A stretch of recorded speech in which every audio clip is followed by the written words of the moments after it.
Un granjero negro, callado y con sobrepeso, fue elegido como blanco fácil por una pandilla que quería arrebatarle su tierra. Travis Cole, hijo de un contratista corrupto, creyó que con amenazas y fuego lograría quebrar a quien no se defendía. Pero Marcos Hale, ex SEAL de la Marina, ya había sembrado algo más que maíz: estrategia, paciencia y verdad. Y solo escuchen cómo esta historia dio un giro que nadie esperaba y por qué la justicia, al final, llegó justo a tiempo. A las afueras de Pine Hollow, un pequeño pueblo rodeado de llanuras doradas y silos oxidados por el tiempo, vivía un hombre que parecía ajeno al ruido de los tiempos modernos: Marcus Hale. Lo conocían de vista todos, pero pocos lo conocían de verdad. Su figura, robusta y algo encorvada por años de trabajo bajo el sol, se deslizaba con lentitud entre surcos y tractores antiguos.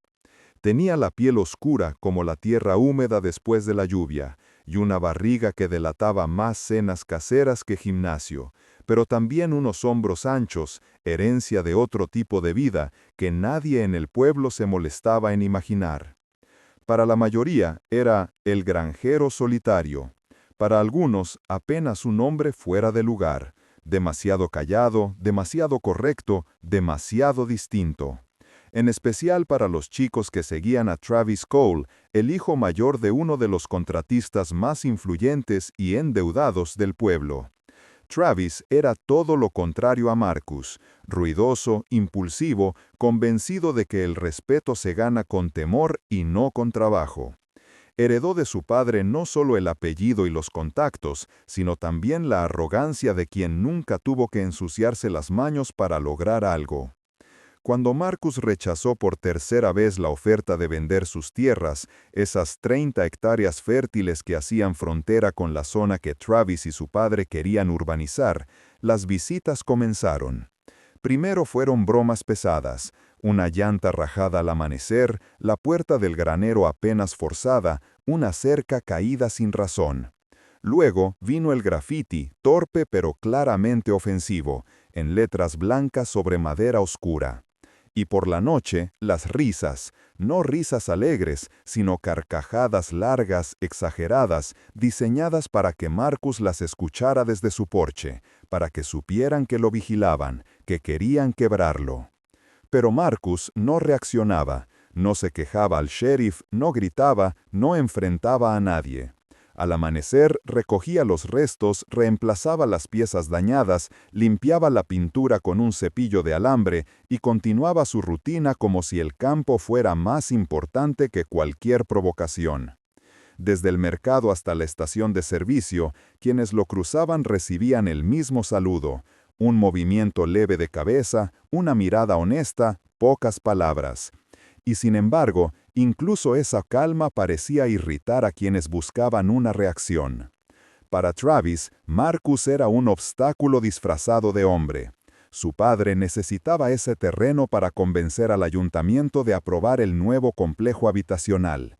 Con él vendrían inversores, licitaciones, dinero, relevancia. Pero Marcus no vendía, no negociaba, no tenía precio. Un viejo testarudo, murmuraba Travis, sin saber que el silencio de Marcus era más fuerte que cualquier amenaza. Mientras los demás veían debilidad en su paso lento y su ropa gastada, Marcus observaba, no con miedo, sino con la paciencia del que ya ha visto demasiado. Sabía que los muchachos se acercaban más cada semana, sabía que lo subestimaban, y aunque cada ofensa se clavaba hondo, como una espina en tierra fértil, él decidía no arrancarla de golpe, porque sabía algo que ellos no sabían: que algunas semillas solo florecen después de resistir la tormenta.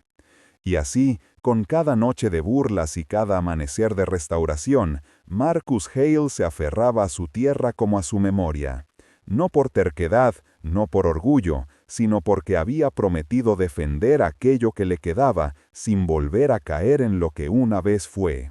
Porque su historia, la real, aún no había comenzado. Los sábados por la mañana, cuando el mercado de Pine Hollow despertaba con olor a pan recién hecho y murmullos de vecinos compartiendo recetas, Marcus Hale llegaba sin prisa. Aparcaba su vieja camioneta, una Ford del 84 con más historia que pintura, bajaba con sus botas polvorientas y saludaba con un leve gesto de cabeza a quien se cruzara con él. No era un hombre de muchas palabras, pero tampoco era distante. Si alguien le preguntaba por el clima, respondía con una frase corta y una media sonrisa. Si veía a un niño estirando la mano hacia una calabaza más grande que él, Marcus la bajaba con cuidado y se la entregaba sin decir más. Luego compraba pienso para sus animales, a veces algo de pan o herramientas, y regresaba al campo como quien cuida de un lugar que va más allá de lo material. Algunos lo observaban con curiosidad, otros con desconfianza, pero todos, de una forma u otra, lo notaban, porque Marcus tenía algo que no se fingía, una forma de moverse sin prisa, de mirar sin juicio, de escuchar sin interrupción.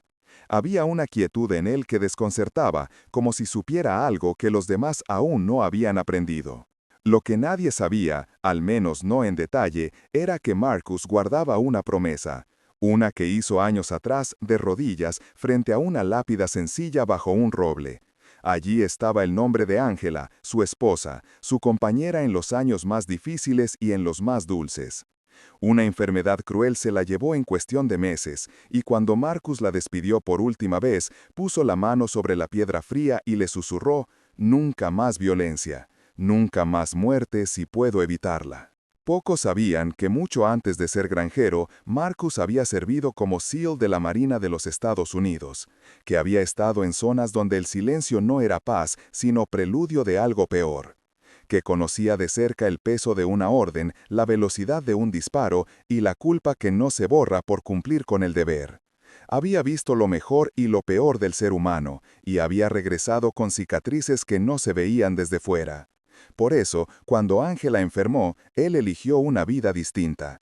Compraron esa tierra con sus ahorros, construyeron el porche con sus propias manos, y soñaron con cosechar más que maíz, tranquilidad, raíces, futuro. Después de su muerte, Marcus se aferró a ese sueño como a una brújula.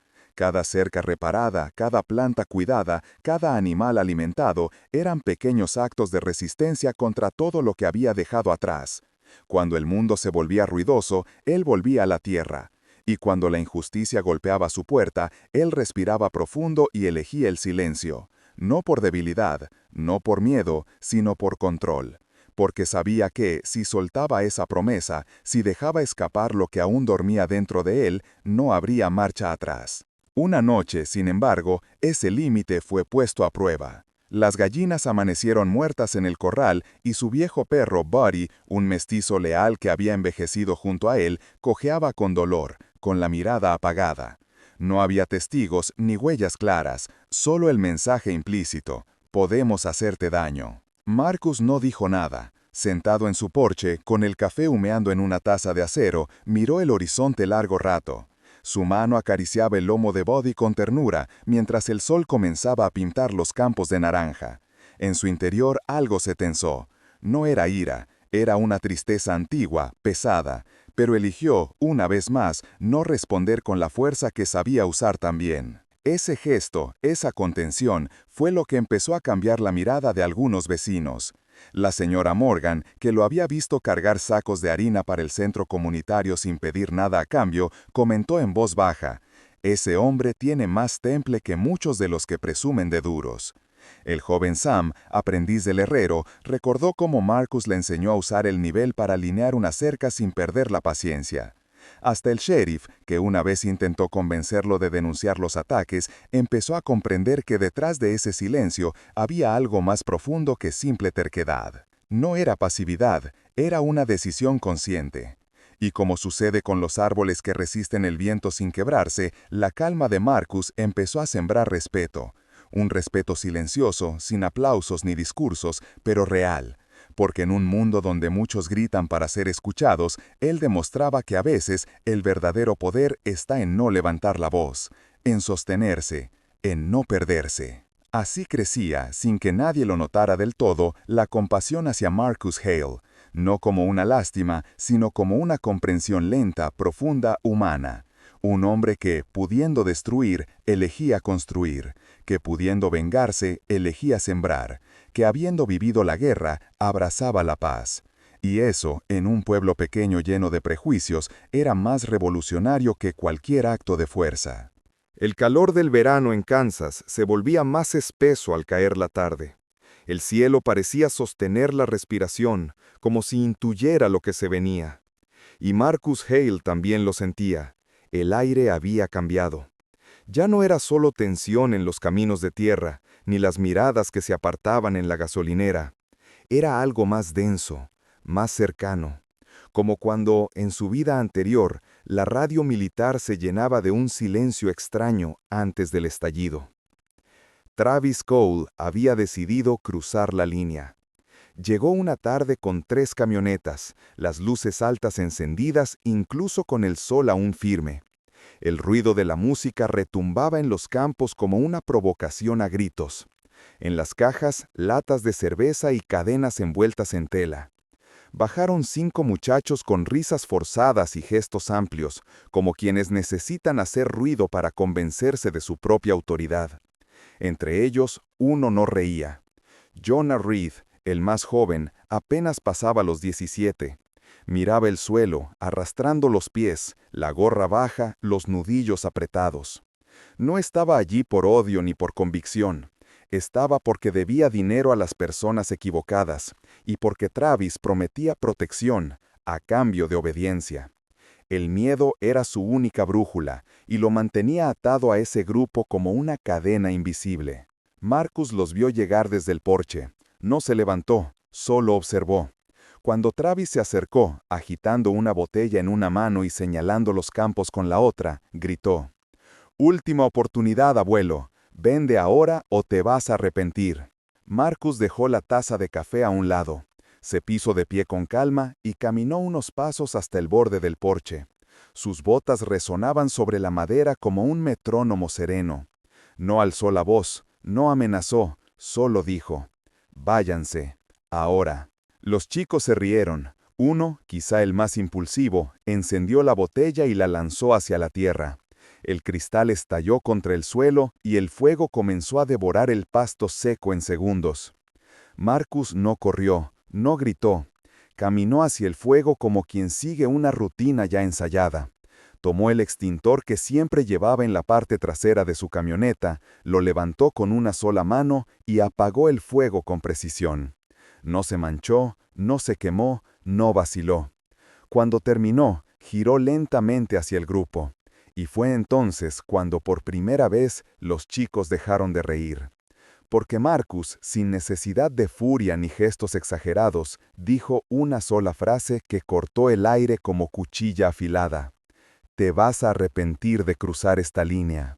Travis se burló en voz alta, pero su mirada no era la misma. Había algo en Marcus que no lograba descifrar, una firmeza que no nacía del orgullo herido, sino de un conocimiento que venía de otra parte, como si supiera exactamente qué pasaría después. Esa noche creyeron tener el control. Regresaron con pasamontañas, cadenas envueltas en tela para no hacer ruido, linternas cubiertas con filtros rojos y una falsa sensación de poder. Travis los guiaba con la seguridad del que cree que nadie lo ve. Pero Marcus sí los veía. No con los ojos, sino con cada sentido entrenado para detectar patrones, para anticipar, para neutralizar. Los accesos que siempre estaban abiertos, esa noche estaban bloqueados. Las entradas traseras tenían alambres apenas visibles, tensos como trampas de caza, no para herir, sino para alertar. Y cuando pasaron junto a los postes de la cerca, pequeñas luces rojas parpadearon. No eran luces decorativas, eran cámaras de caza, activadas por movimiento, silenciosas, discretas y conectadas a un sistema improvisado con paneles solares que Marcus había montado meses antes. Mientras ellos avanzaban entre los cultivos, creyendo moverse en sigilo, Marcus los observaba desde el granero, donde había montado una pequeña estación de vigilancia con monitores y baterías portátiles.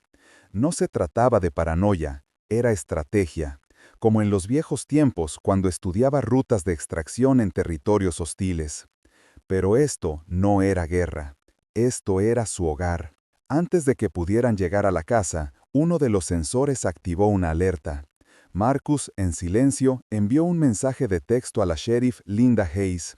Coordenadas exactas, número de personas, descripción y un recordatorio claro.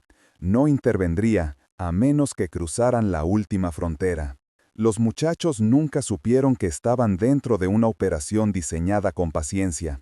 Cada herramienta estaba en su lugar, cada punto ciego ya identificado, cada respuesta medida. Marcus no había preparado un ataque, había preparado el terreno, como cualquier agricultor antes de la tormenta. Y la tormenta, inevitablemente, ya estaba encima. Solo que esta vez no era el granjero el que iba a mojarse. Eran ellos los que iban directo a algo que no entendían. Porque confundieron silencio con debilidad, y olvidaron que la tierra no olvida, ni tampoco el hombre que la cuida. La noche cayó como un telón cerrado, sin luna, sin brisa, sin margen para errores. Los campos de Marcos Hale, bañados por décadas en sudor y paciencia, ahora guardaban otro tipo de silencio, el de la espera. Nada parecía moverse, pero todo estaba en alerta, como si la tierra misma contuviera la respiración. Travis Cole y los suyos pensaban que esta sería su noche, que por fin darían la última estocada a ese granjero lento que había resistido demasiado. Venían decididos, con pasamontañas, cuerdas, gasolina, linternas y una convicción peligrosa, la creencia de que la violencia les pertenecería, que el campo, el miedo, la ventaja estaban de su lado. Pero no sabían que ya estaban dentro de algo más grande. Dos de ellos fueron los primeros en saltar la valla. Apenas sus botas tocaron el suelo, pisaron unas placas ocultas bajo hojas secas. El estruendo fue inmediato. Una cadena de latas, viejas pero bien colocadas, cayó desde la parte superior del poste y creó un sonido agudo que rompió la quietud como un grito metálico. Fue la señal. Al instante, focos de alta potencia se encendieron desde distintos ángulos, bañando el campo en una luz blanca y agresiva. No había sombra en la que esconderse. Los muchachos se dispersaron, desorientados, sin saber si correr o avanzar. Travis, como única respuesta, se lanzó hacia el granero, creyendo que ahí estaría la fuente del control. Empujó la puerta con un grito y entró de golpe. Y entonces lo vio. No al hombre que había imaginado, no al campesino encorvado que cargaba sacos de maíz. Lo que vio fue una figura firme, centrada, con la mirada fija. Marcos Hale no era una víctima esa noche. Tampoco era un vengador. Era, simplemente, un profesional. Un giro de muñeca, un paso lateral, una cadena transformada en inmovilización. Cada movimiento era exacto, calculado. No había fuerza bruta, sino técnica. No había furia, sino dominio. Travis no alcanzó ni a levantar el brazo antes de caer al suelo, con el aire escapándosele de los pulmones como si la tierra lo hubiera absorbido. Desde el rincón, el viejo perro Buddy ladró con energía, pero se cayó con un simple silbido de Marcos. Nada estaba fuera de control, nada al azar. Jonah Reed, que había quedado paralizado junto a la entrada, lo vio todo. Vio a Marcos moverse por el espacio como si lo conociera con los ojos cerrados. Vio a uno de los chicos levantar un tubo y cómo Marcos, sin perder ritmo, lo desarmó con un giro del cuerpo y lo dejó contra la pared sin hacerle más daño del necesario. Vio cómo cerraba candados en puertas previamente preparadas, asegurando que nadie escapara antes de que llegaran las autoridades.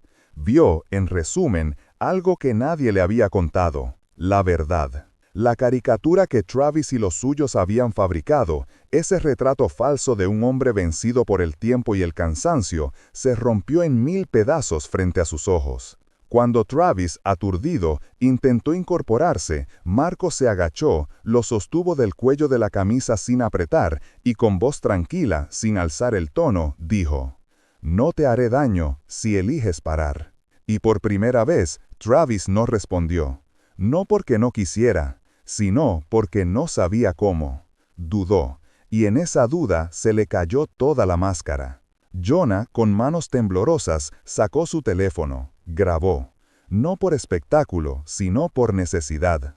Registró las palabras que salieron de la boca de Travis momentos antes, cuando se jactaba de los pagos de su padre al ayuntamiento, del plan para incendiar el campo y culpar a Marcos, de todo lo que hasta ese momento se había dicho en voz baja, confiando en que nadie lo desmentiría. Mientras grababa, las sirenas comenzaron a oírse a lo lejos, primero como un murmullo, luego creciendo. La sheriff Linda Hayes venía justo como Marcos lo había previsto, con coordenadas, con tiempo, con pruebas. No fue una coincidencia, fue una cita precisa. No hubo necesidad de gritar alto, los chicos ya estaban de rodillas. Travis seguía contra el suelo. Marcos se apartó, respirando con calma, sin triunfalismo, sin sonrisa, solo disciplina. Linda descendió del coche con rapidez y en sus ojos no había sorpresa. Ella conocía a Marcos desde años. Sabía que si él decía que era urgente, entonces lo era. Y si él pedía intervención, era porque no quedaba otro camino. Todo documentado, dijo Marcos, entregándole una carpeta con fotos impresas y una tarjeta SD con las grabaciones de las cámaras. ¿Alguien herido?, preguntó la sheriff. No, lo evitamos. Por ahora. Y entonces, en el campo bañado por las luces del patrullero, por el polvo en el aire y el crujido de las botas de los agentes, se respiró algo nuevo. No venganza, no castigo, sino el peso exacto de la verdad saliendo a la superficie. Marcos Hale no era lo que parecía, nunca lo fue, pero nunca necesitó demostrarlo. Solo esperó el momento exacto para cosechar lo que había sembrado, con paciencia, con estrategia, con acero. El amanecer llegó con un cielo limpio, como si la noche hubiera lavado cada rincón de Pine Hollow. La luz entraba despacio entre las hojas de los robles, pintando de ámbar las calles vacías. Y en la cuneta de la carretera rural 14, justo al borde del campo de Marcus Hale, la escena era distinta a cualquier otra en la memoria del pueblo. Travis Cole estaba esposado, la cara pálida, los labios resecos, sin las palabras altaneras que lo habían definido durante años. Miraba al suelo, derrotado, no por la fuerza, sino por la evidencia. A su lado, Jonah Reed, aún temblando, declaraba ante la sheriff Linda Hayes. Sus palabras eran inseguras al principio, pero a cada frase se soltaba algo. No solo la verdad, sino también el miedo que lo había tenido atrapado tanto tiempo. Por primera vez, hablaba no como cómplice, sino como alguien que quería liberarse de su silencio. La sheriff no perdió tiempo. Revisó los videos, cruzó los datos y en cuestión de minutos ya hablaba por radio con la fiscalía del condado. La acusación no tardaría. Extorsión, intimidación, intento de daño a propiedad privada y conspiración para obstruir una investigación. La parte más pesada, sin embargo, no recaía solo sobre Travis, sino sobre su padre, aquel contratista que durante años había manejado tratos entre bastidores, presionando al ayuntamiento para aprobar su proyecto a costa de cualquier ética. Y esa vez no funcionó. La evidencia entregada por Márquez, junto con el testimonio de Jonah, provocó una cadena de consecuencias. El proyecto fue suspendido indefinidamente. Se iniciaron auditorías internas. El nombre Cole, que antes abría puertas en Pine Hollow, ahora era sinónimo de corrupción y abuso de poder. Lo que durante años se había susurrado en voz baja, finalmente se decía en los pasillos del juzgado, en los cafés, en los hogares. Pero Márquez no celebró con discursos, no buscó venganza ni reconocimiento público. Ese mismo día, al caer la tarde, salió al campo con un rastrillo en la mano y Buddy caminando a su lado, aún cojeando un poco, pero con el ánimo de siempre. Empezó a remover la tierra quemada cerca del granero, donde la botella incendiaria había dejado una marca negra. No era solo ceniza, era memoria. Y Márquez, con su ritmo lento y firme, comenzó a resembrar. No estaba solo. Uno a uno, algunos vecinos comenzaron a llegar. Primero fue Sam, el aprendiz de herrero, con una pala al hombro. Luego la señora Morgan, con una caja de plantas resistentes. Después, otros, jóvenes, adultos, incluso ancianos que nunca antes se habían acercado. No dijeron mucho, solo se pusieron a trabajar, en silencio, con respeto, como si entendieran que aquello no era solo tierra, sino dignidad restaurada. Uno de ellos, sin dejar nombre, colocó en el porche de Márquez un pastel de manzana, hecho en casa, cubierto con un paño limpio y una nota escrita a mano, que decía: «Gracias por aguantar sin odio». Márquez leyó la nota, no sonrió, pero sus ojos se suavizaron. Acarició la cabeza de Buddy, que descansaba a sus pies, y miró a lo lejos. Sus campos, su casa, el maíz creciendo donde antes hubo fuego. Y supo que había cumplido su promesa. No hubo disparos, no hubo violencia innecesaria, solo verdad, paciencia y raíces profundas. Esa noche, en Pine Hollow, el nombre de Marcus Hale ya no era motivo de burla ni de rumores. Era simplemente el del hombre que resistió, el que protegió su tierra y su palabra sin caer en la trampa del odio. La historia comenzó a circular primero como murmullo, luego como ejemplo. Padres la contaban a sus hijos, maestros la mencionaban en clase de civismo. Y en cada repetición algo quedaba claro. No vuelvas a medir a un hombre por su cintura ni por el color de su piel. Mídelo por su raíz, por lo que sostiene cuando todo a su alrededor intenta derribarlo. El viento de septiembre trajo olor a lluvia, y al verlo caminar recto entre sus surcos, con Buddy siguiéndolo a corta distancia, muchos entendieron algo que hasta entonces no habían sabido nombrar. Eso también es justicia. No la que se impone con castigo, sino la que se gana con convicción. No la que grita, sino la que se sostiene en pie, incluso cuando nadie cree que puede. Así termina esta historia, sin aplausos, sin titulares, pero con algo mejor, con verdad, con respeto ganado y con el ejemplo intacto de un hombre que eligió ser firme en un mundo que a veces recompensa al que más ruido hace. Y tal vez por eso, Marcus Hale nunca fue una leyenda. Fue algo más raro y más valioso, un hombre íntegro.